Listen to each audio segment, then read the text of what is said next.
front of the Israeli School, Universal Practical Knowledge, the Philadelphia Division, here at 3226 Cheltenham Avenue in Philadelphia. We're standing in front of the school right now, getting a description of the 12 tribe sign that's been painted by one of the brothers that was in the school: Judah, Benjamin, Levi, Simeon, Zebulun, Ephraim, Manasseh, Gad, Reuben, Naphtali, Asher, and Issachar. Those are the 12 tribes of Israel.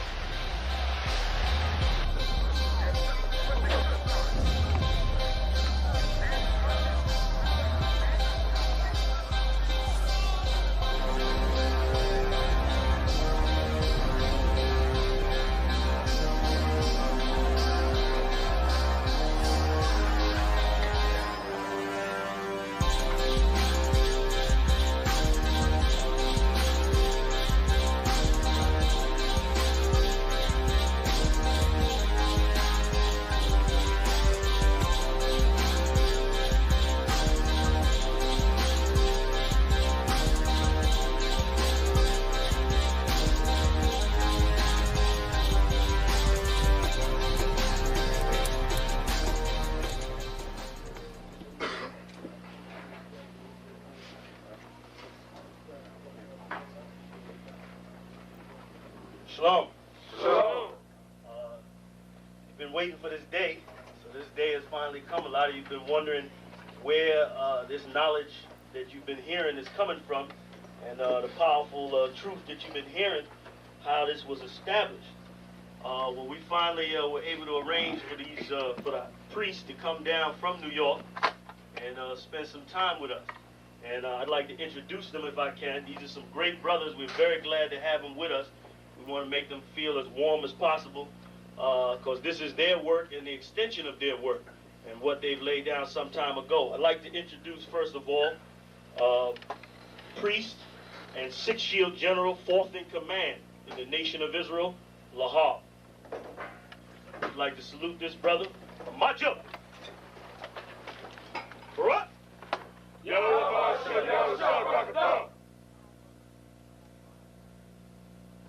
Yeshabim, which means sit.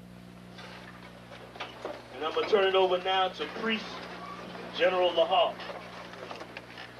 Come on, brother.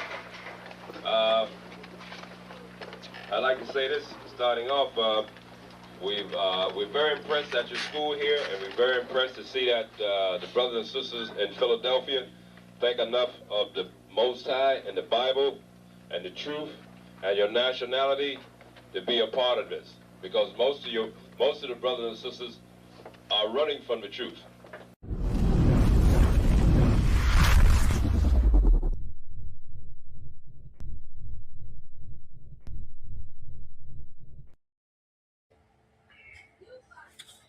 Hey, Shalom, Israel. Yahbashim Shabrak Thumb to the brothers. Yahweh Shemal Thumb Bashim Shah to the sisters. I'm Priest Officer Shari Wan and the Commanding General YAHANNA. All right, there's another Monday night history class. Salaki, I apologize for the time, for anybody, who's regularly tuned in with us. We had some technical difficulties. So it's 8 o'clock now. I'm going to get a short class up today. All right, Salaki again. We're going to speak on a little bit about Memorial Day. Okay, today that, it passed last week. A few days ago. For brothers and sisters who have been watching, brothers and sisters tuned in with the UPK. We broke down a million times, about the Lord hating our feast days. The book of Ecclesiasticus speaking on, why does one day excel another? And it says by the knowledge of the Most High that he established, feast days and seasons and, high holy days and days that were important to blacks, Hispanics, and indigenous. So in the I.S.U.P.K, we already know, and we're raised by Commanding General YAHANNA not to celebrate these feast days. Not to celebrate days that the world would deem, an important day. All right. And we do that for a reason. Right? It says in the New Testament that the wisdom of this world is foolishness to God. What does that mean? It means that the Most High knows better.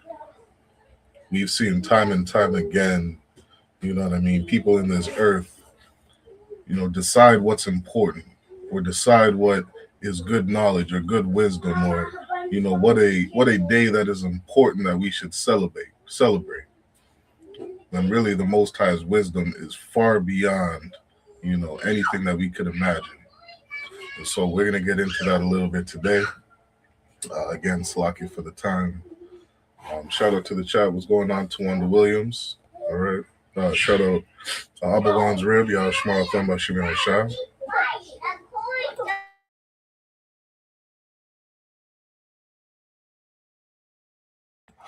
Yeah, so I get the noise down. Yeah, just close my door, princess. Cool water. All right. So let's jump right into it. Okay, I got a quick article we're gonna scan through. Let me see. It's a quick article we're gonna scan through to start the class off.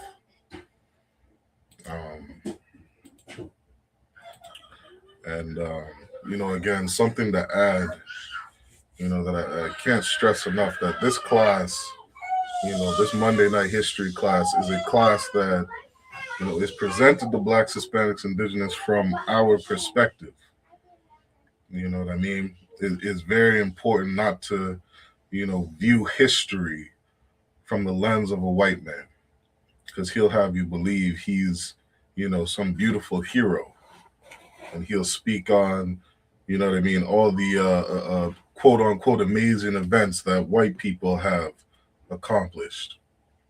You know what I mean? But in this history class, we speak on it from our perspective. It's extremely valuable for our people. So let me zoom in a bit. All right, make this a little bigger. So this is just a quick article just to kick the class off. It's titled "The First Memorial Day." Okay. Titled "The First Memorial Day," and it says, "Memorial Day is the day our nation pauses to honor the service and sacrifice of our military heroes who gave their lives to secure our freedoms."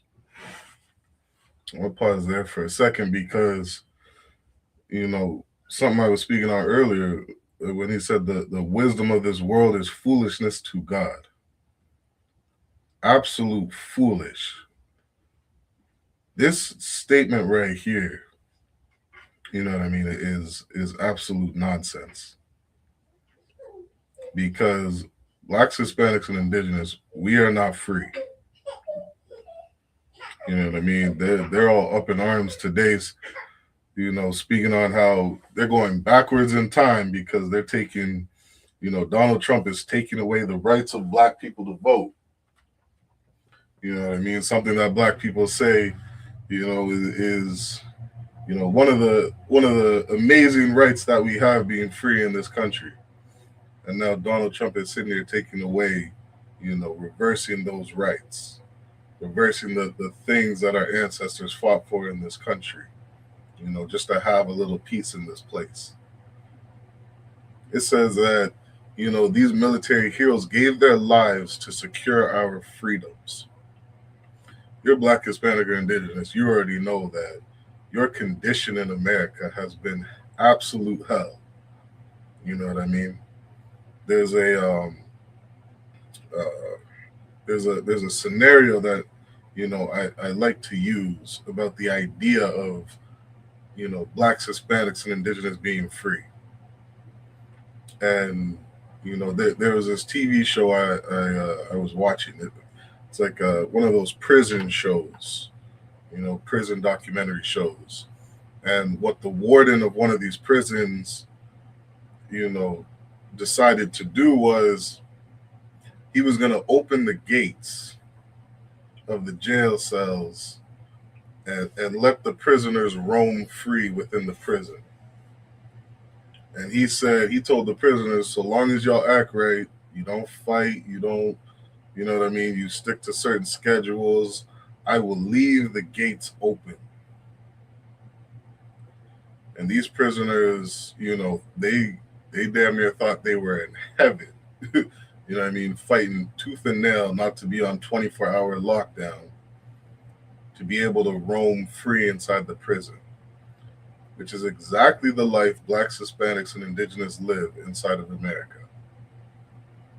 Like freedom is not this idea where you just open the gates and you allow the prisoners, you allow the slaves to roam around the country free. That is not freedom. Let me see. I think there's a definition. Because there's a specific definition of freedom that says, sending the person back to where they came from. Let me see. I don't see that in here. I remember reading it somewhere. But you look at, a perfect example is the Jewish people, what they went through in the Holocaust. Their freedom was going back to, or finding or having their own country, not learning to live amongst the Germans, not fighting the Germans to, be first-class citizens, or fighting the Germans to be recognized, as an equal citizen inside of their country. The Jewish man understood that he had to leave and go into his own country to have freedom. Blacks, Hispanics, and Indigenous, we don't understand that concept inside of North and South Central America. We have this false sense of freedom. We believe that, getting some rights inside of a country underneath the people that enslaved us is freedom. And it's very sad, and it shows the destruction and the mindset of our people today. Freedom is going back to the place that you came from. Going back home. You know what I mean? Like real freedom to a prisoner inside of a jail is the day he walks off of the property of that prison, gets in a car or a taxi, and goes home. That's freedom, not staying in the place where you were oppressed. All right.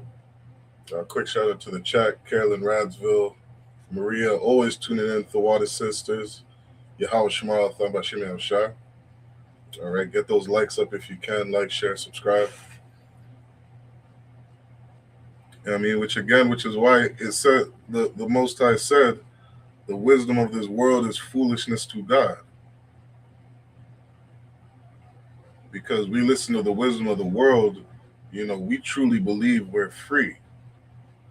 It says Memorial Day is the day our nation pauses to honor the service and sacrifice of our military heroes who gave their lives to secure our freedoms. Another thing, you go back in history, you see where, there's a good scripture on that in Psalms as well. But you go back in history and you see where, Blacks, Hispanics, and Indigenous, we joined our oppressors' military to fight for freedom or fight for certain rights here. And after returning back from the military and the war that we signed up for, how many of us were denied the freedom that was promised to us? You had a lot of slaves in America who, they went to war, were promised freedom, got on a boat, went up to Canada in Nova Scotia, and they walked right back into slavery. They walked right back into oppression.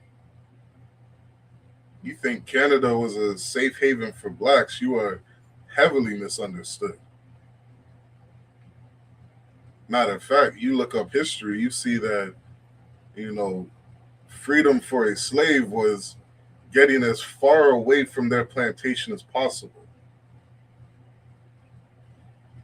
You know what I mean? They would go from Florida all the way to the north in Detroit, where, you know, their slave owners could not recognize them, or they could be in a community where nobody would recognize, you know, whose property they belonged to. Well, guess what? That was the same for the North. Slaves in Canada weren't running, you know what I mean, from Toronto to, you know, from Toronto to Halifax. They're going from Toronto all the way down to Florida because they're trying to get as far away from their plantation as possible, to a place where nobody could recognize them and they wouldn't be in that hard bondage that we were in, you know, a couple hundred years ago. We sat up here fighting for our oppressor, and a lot of us many times ended up in the same condition that we were in, because whites inside of Canada hated you just as much as whites in Alabama. It was no difference. It says one of the earliest commemorations of what would later become Memorial Day was organized on May 1st, 1865 in Charleston, South Carolina, at a former Confederate prison camp known as the Martyrs of the Racecourse Cemetery. The memorial service was established by over 1,000 newly freed African Americans, in addition to U.S. colored troops and a small group of white Charlestonians. So you have this first memorial service being celebrated. And this first memorial service being celebrated in America was established by 1,000 so-called newly freed African Americans, which is a very, you know, interesting concept to say. I'm going to bring this verse up in Baruch. Let's see if I can find it really quick. In Baruch chapter 3 and verse 4. Baruch chapter 3 and verse 4 says, O Lord Almighty, thou God of Israel, hear now the prayers of the dead Israelites. You're Black, Hispanic, or Indigenous. You are a Israelite according to the Bible. That's your nationality. You want to think of, you know, what freedom really looked like, what freedom really looks like for Blacks, Hispanics, and Indigenous. It's going back to the land of your forefathers. That's what true freedom looks like. And your ancestors sitting here,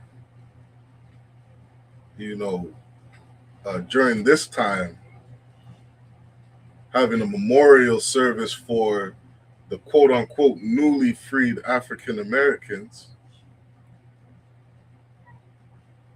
What do you think your ancestors were thinking of what freedom looked like?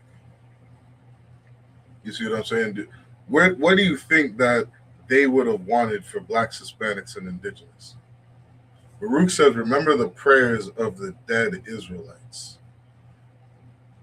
Think of all the African Americans, all the Blacks that went to war and lost their life fighting for their oppressor. What do you think they would be praying for today? These brothers right here, these newly freed African Americans, what they did was celebrate a day to commemorate what their, these brothers fought for. And you got to ask yourself, are we living in a condition today that the people who fought and lost their lives wanted us to be in? There's so many sad stories that, we speak on, every day. So many stories. Black Watch is going to be live in, another 40 minutes. And they're going to bring out stories after stories of the abuse of what Blacks, Hispanics, and Indigenous are going through. How many times have I watched the video of what those police officers did to Tamir Rice? It's a very sad thing. And I wonder if these brothers that went to war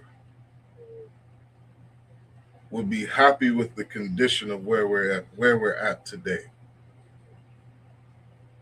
Or would they have wanted something better? Would they have wanted something more?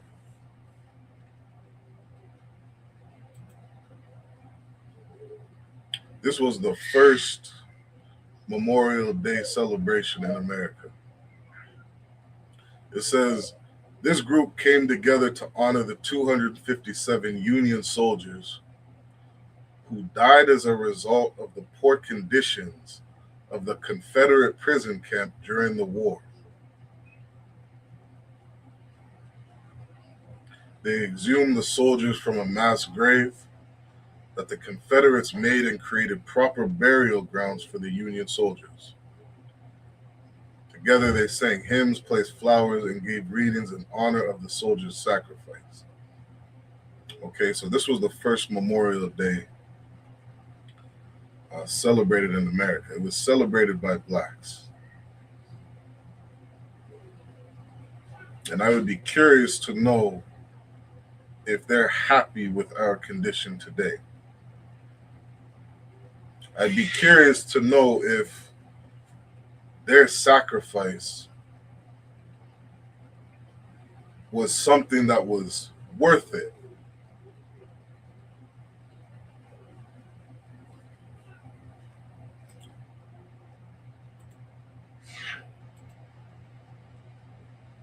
Let me pull up this video on Tamir Rice.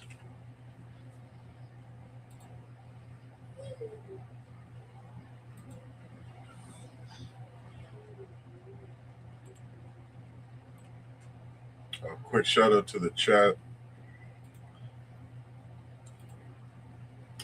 What's going on, Mashar? What's going on, Adawan? Yabashim Shabrakata.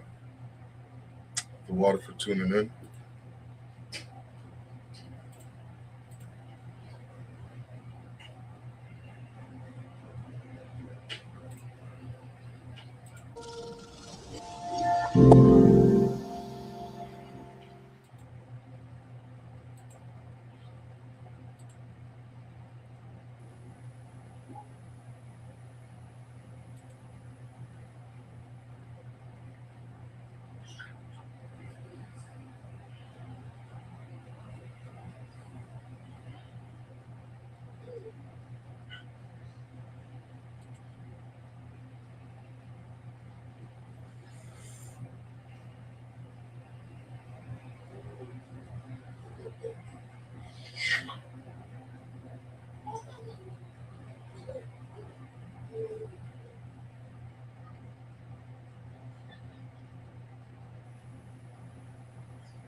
These police officers right here pull up to a park where a 12-year-old child is playing. 12-year-old black child is playing. They straight up do a drive-by assassination on this 12-year-old child. And let me see what year this took place.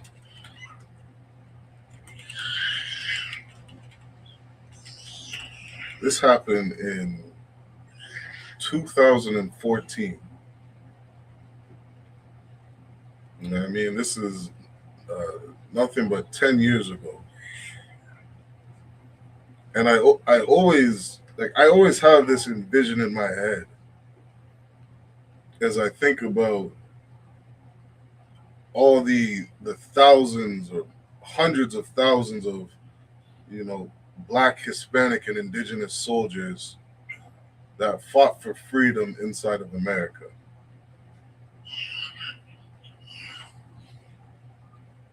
They went to war so that blacks could have a better life in this country. And if you're telling me that, or if you told brothers, you know, back then that police officers would still hunt blacks in the streets even after you go to war and fight for us, no way in hell am I joining that army. No way in hell am I signing up to fight for the American flag. No way am I signing up to fight for whatever war Donald Trump is sending me off to, because I know my people are going to continually be oppressed. Like, I sit here, you know, one of the saddest things, and there's so many sad things going on in this earth, but just to give an example of things going on today, you have Hispanic brothers signing up and joining the police force, the military, you know, the FBI, and these different organizations, these places that go to war and fight for Donald Trump, fight for America. Meanwhile, your people are being deported and abused by that same goddamn government. It doesn't make any sense.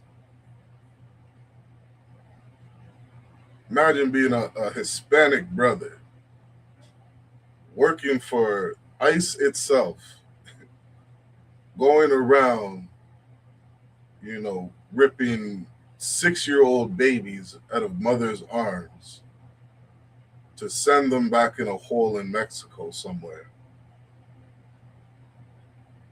That's what we do when we join Esau's military. We fight for his cause. We don't fight for our own. And that's why Baruch 3 and 4 is such a heavy verse, because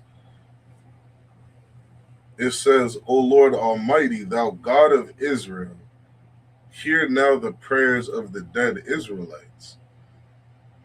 You gotta almost put your mind in that mindset of, if my ancestors fell or died in battle, I wonder what their prayer would be.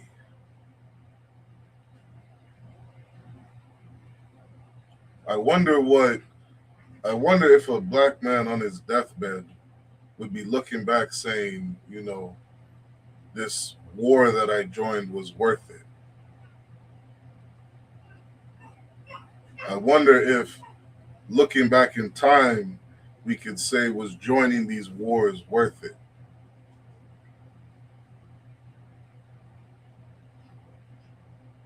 And if you're Black, Hispanic, or Indigenous today, and you think that the condition of our people is in a good place, Baba Kasha, please move out the way. Because what happened to brothers like Tamir Rice, this is not our heaven. This is not our safety.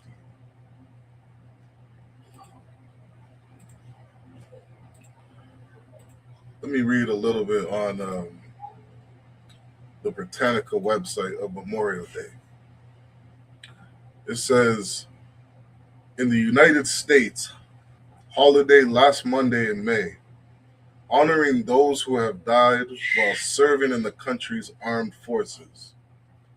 It originated during the American Civil War, when citizens placed flowers on the graves of those who had been killed in battle. The first national observance was in 1868 after World War I. The name was changed to Memorial Day. Now, this is what's a word? I shouldn't say beautiful thing. But what we have the advantage of, as brothers and sisters sitting here today, is to be able to look back in history and say or ask ourselves, did we get it right or did we get it wrong? I can confidently sit here today, look back in history and say, Christianity, they got it wrong. Muslims, they got it wrong.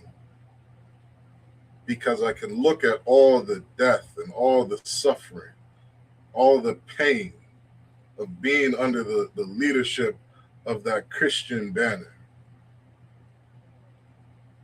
And I can say without a shadow of a doubt, Christianity got it wrong. We have the advantage today of looking back in history and saying, did we get it right when we joined these different wars?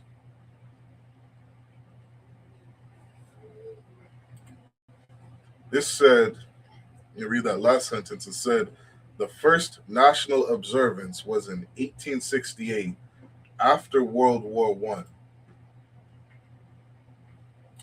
me zoom in a little bit.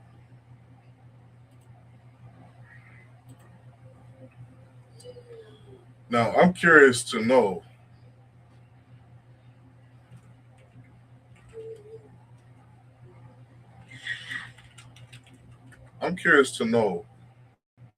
if Blacks, Hispanics, or Indigenous can look back on World War I and say, was it worth joining that war as a people? You know what I mean?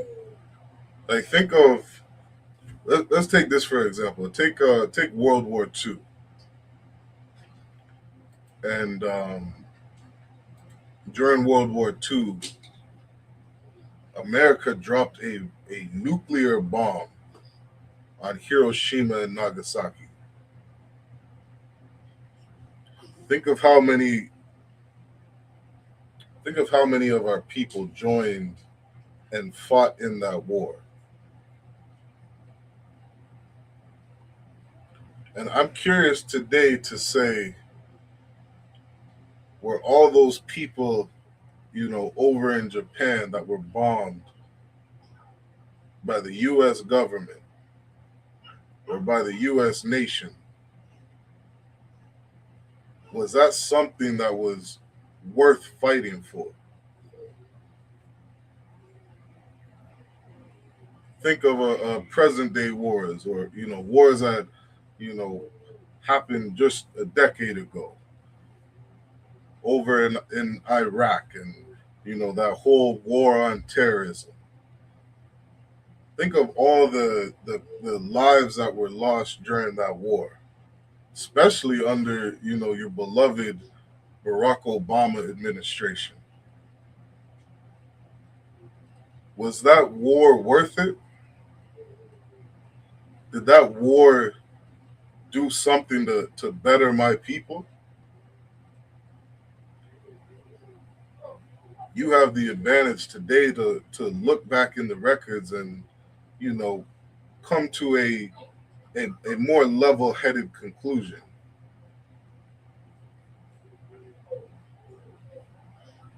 All the wars that we've fought for, was it worth it? Did we achieve something worthy by it?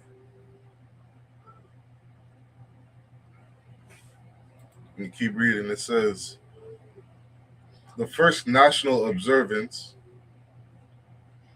Slovakia, was in 1868 after World War I. The name was changed to Memorial Day. And in 1971, it became a federal holiday.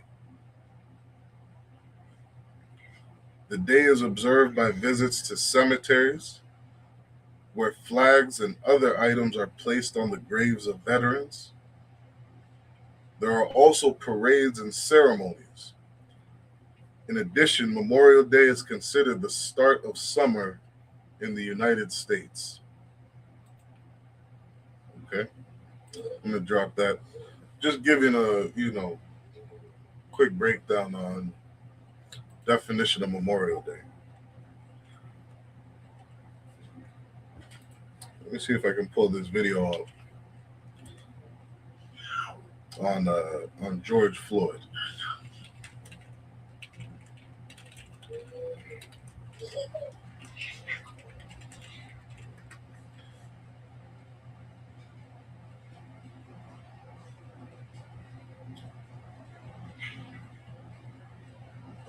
Salaki, I had it pulled up. Where'd it go? All right, quick shout out to the chat. Everybody tuned in. We got Aisha Banath, Janice Bell, Nada Bar. All right, the water for tuning in. I'll pull up a video. I had it up on YouTube.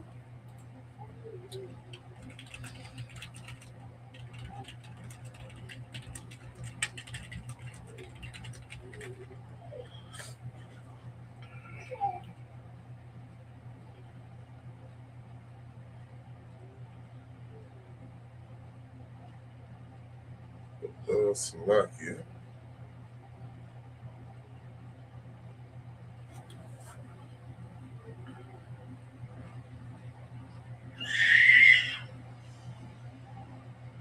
This is let me just play this clip really quick.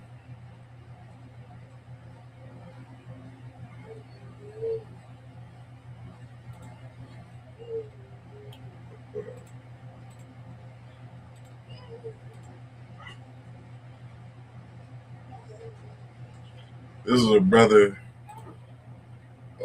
on Memorial Day saying, hope is not lost.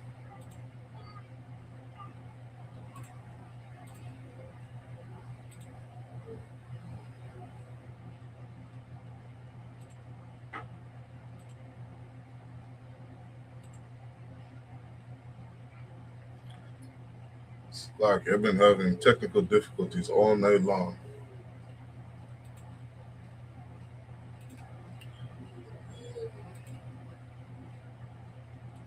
Okay, I can't get it to play for some reason, but let me break it down really quick. So this brother, and it's interesting to see because he's sitting here on Memorial Day and it's so diabolical. It's something that you damn near gotta laugh at the mentality of our people, because he's sitting here, on a podium on Memorial Day, expressing to Blacks, Hispanics, and Indigenous that hope is not lost, and this is in response to George Floyd being, assassinated by that devil, Derek Chauvin. You had blacks raising up saying, we're not going to celebrate Memorial Day because the condition of our people, look at what's happening to George Floyd. And this brother, some people might call him a Uncle Tom, gets up on a podium and tells blacks hope is not lost in this country. This is 2026. And black people today are sitting here still saying there is hope for us in North and South Central America. I mean, how many years are you going to hope or put your faith in this place of being better for your people?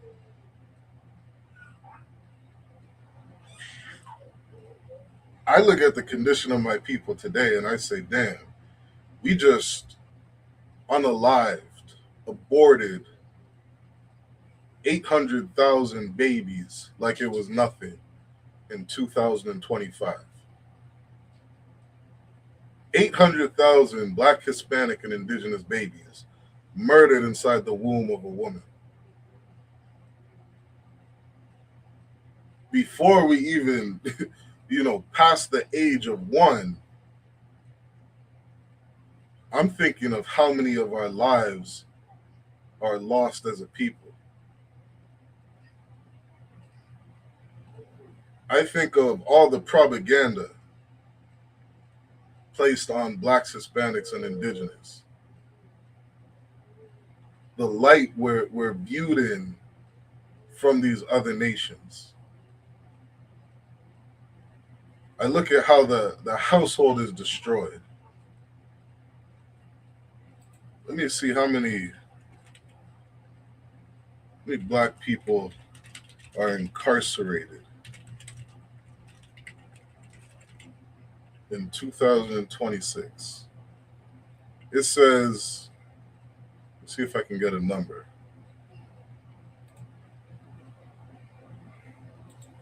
Ask Google AI really quick.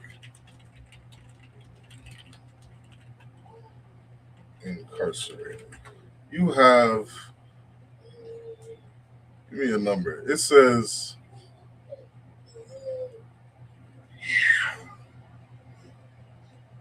they're giving me percentages. Here we go. State prisons and local jails. While federal data updates weekly, total state and local tracking takes longer to aggregate. Across all combined state prisons, federal facilities, and local jails, the Sentencing Project reports that nearly 2 million people are incarcerated in the United States. 38%, damn near 40% of those 2 million people are Black. That is not including Hispanic or Indigenous. So what, half of a million, 50% is 1 million. Go a little under that, say what, 800,000, 850,000 is 38%. This year alone, my people are sitting inside of a prison cell.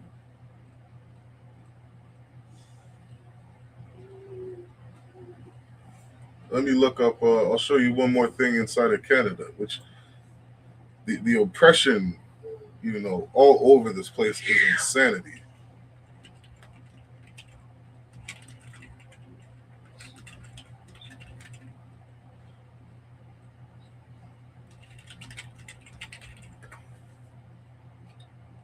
Let me share my screen.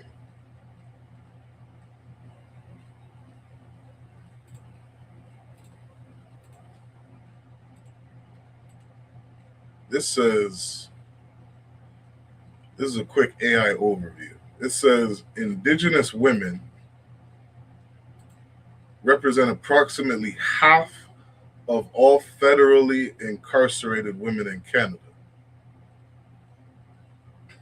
accounting for up to 50% of the female federal prison population, despite making up less than 5% of the total female population. This is, we gonna say in 2026 we're free?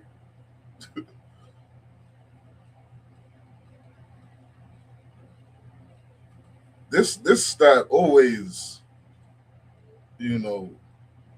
bewilders me. I'm always in awe every time I see this. You telling me that Indigenous women in Canada only make up 5%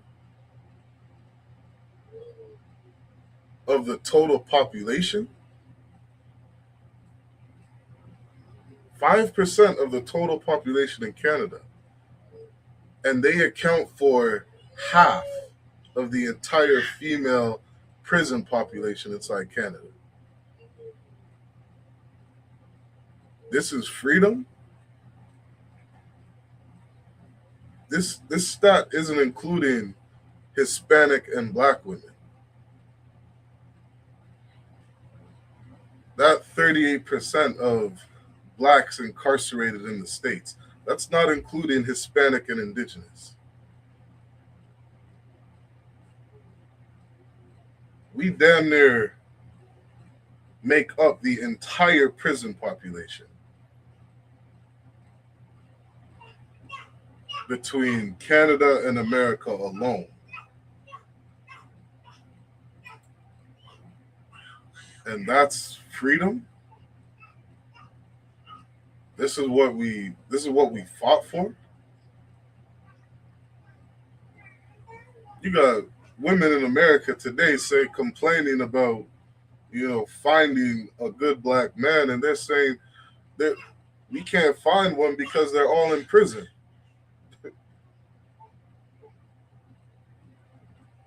It's not enough men to go around. This is what we fought for? To be destroyed as a people in 2026? It's insanity. At some point, we have to wake up as a people and say, you know what? I no longer hope in America. I no longer hope in Canada. I no longer hope in Christianity. I no longer hope in all these different systems that are in front of me, because all of it has failed us.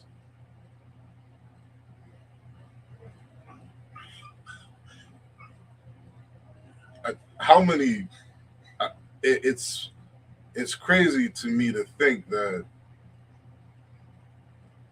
the common upbringing of a Black, Hispanic, or Indigenous child is being raised in a fatherless home. That's every Black man's experience, being raised without a father. This is what we fought for. This is the American dream. This is what our ancestors died for in the wars and the military.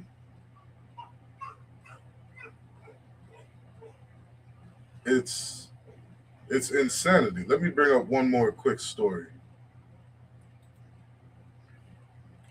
There was something called, I think it was called hidden churches.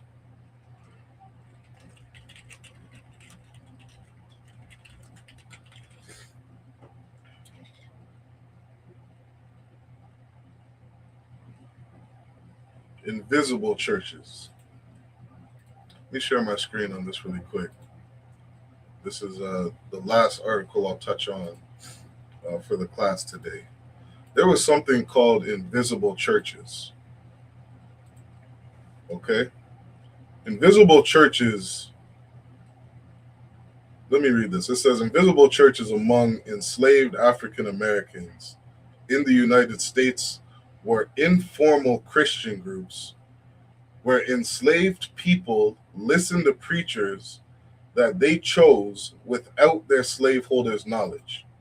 Because during slavery, you were not allowed to read the Bible. There's stories of women's eyes being burned out of their eye sockets for reading the Bible.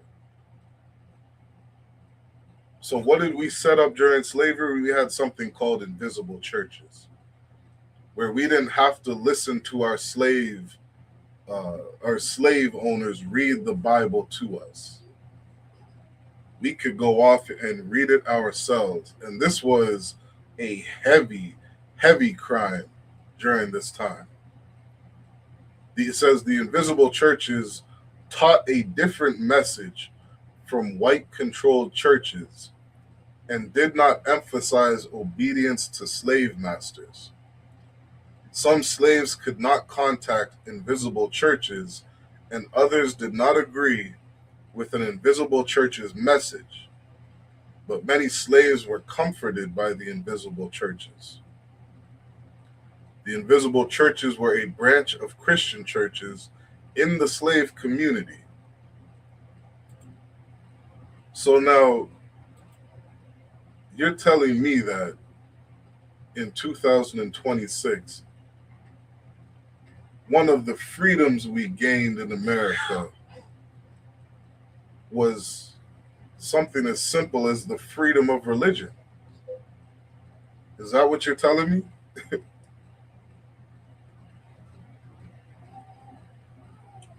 Especially if you're a brother or sister in the I.S.U.P.K, you understand that you can be anything except an Israelite. How much millions of dollars did they fine Kyrie Irving for sharing a book saying he was an Israelite? Your ancestors fought and died in wars so that you could read the Bible.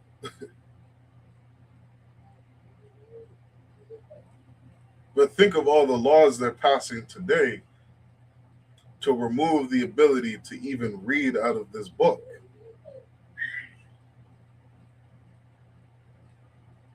It is happening. They just passed this law, I think, last year inside of Canada. General YAHANNA had to fight tooth and nail and won inside of a courtroom for simply having the ability to read the Bible on a street corner.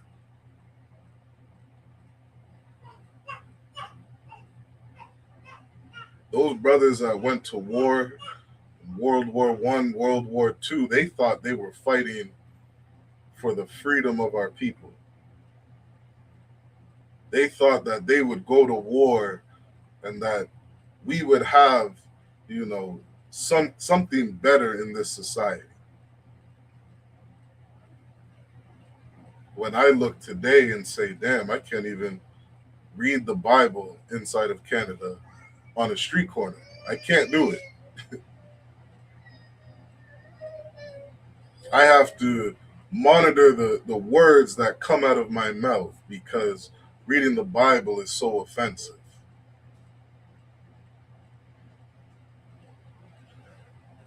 That is not freedom for a black man.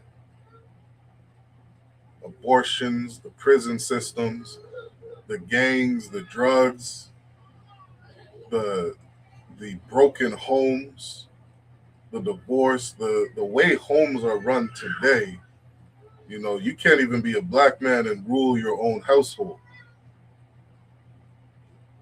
Black men today are oppressed by their own goddamn women.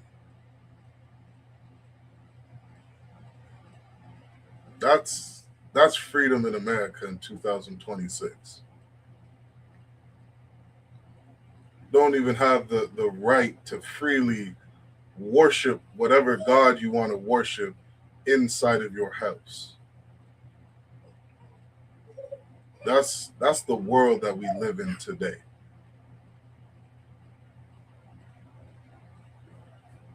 Let me share my screen on this verse.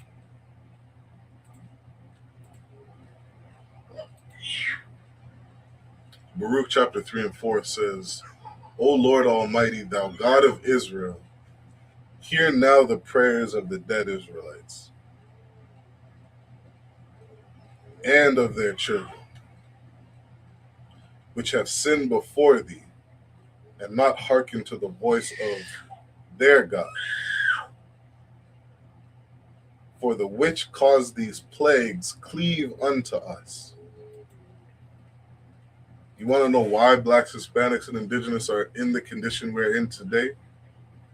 Because of our disobedience to the Most High God. These plagues of the Bible, these curses in the Bible, they cleave to blacks, Hispanics, and indigenous. That's why we're so destroyed as a people today.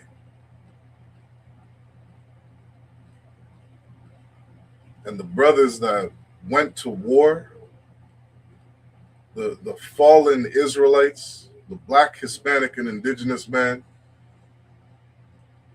who went to war and is now in their grave,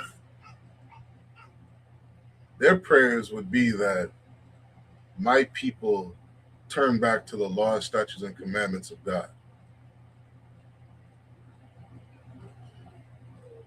What did Martin Luther King say, before he was assassinated? He said, I led my people into a burning bush, or I led my people into a burning house. That's what Martin Luther King said. Martin Luther King today would not be telling black people to integrate.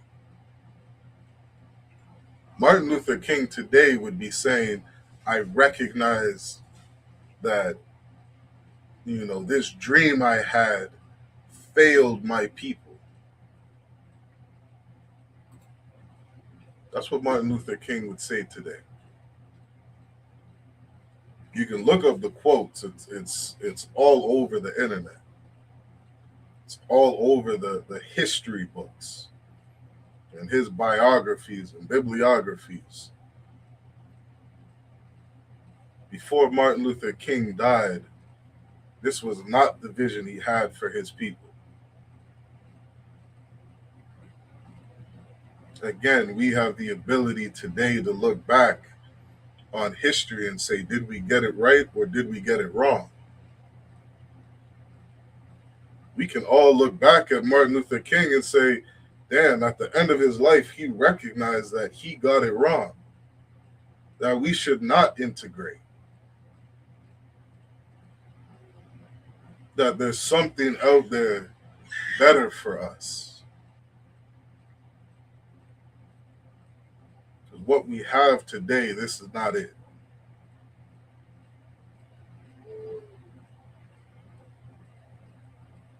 It's very sad. You brothers and sisters who, are complacent or get high every day so that you don't have to feel the pain or live in the reality of what we're going through today is a very sad thing.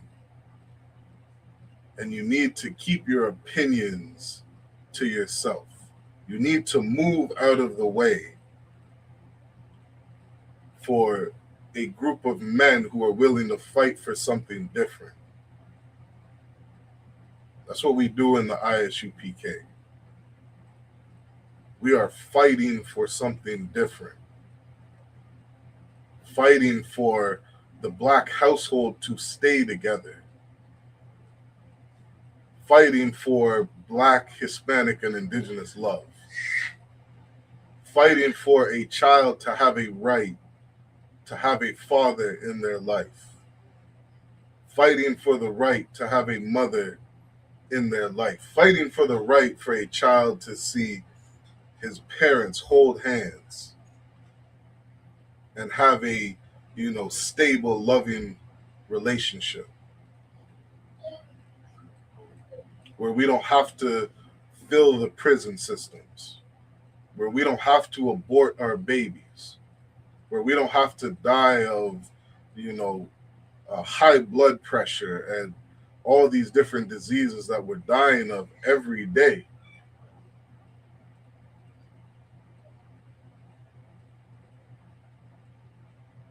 Memorial Day is not a day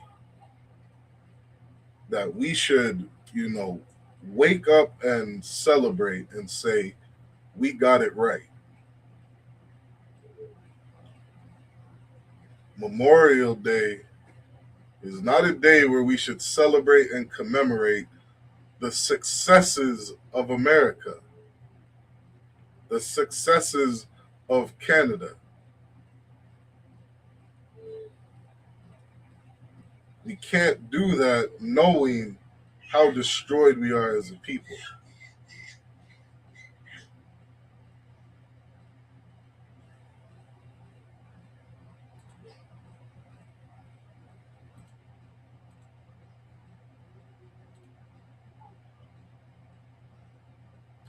Let me close that. You look up, and this is something I challenge, Blacks, Hispanics, and Indigenous to do. You start to look up statistically who is the number one race of people dying of AIDS and HIV, the number one people incarcerated, the number one people being raised in single or fatherless homes, the number one people incarcerated, the number one children being aborted, the number one on every goddamn list that plagues this earth. It is Black, Hispanic, and Indigenous. Over and over and over again. I challenge you to look these statistics up so that you can truly wake up to the destruction of our community. That brother on Memorial Day getting up there at a pulpit saying we have hope in America. That is a very sad and silly dream to have.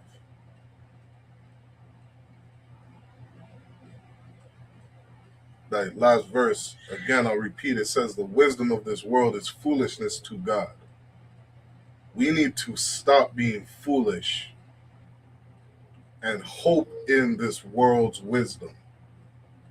Hope in Memorial Day. Hope in joining the military. Hope in becoming a police officer. Hope in joining some social service group so that our condition as a people can be better.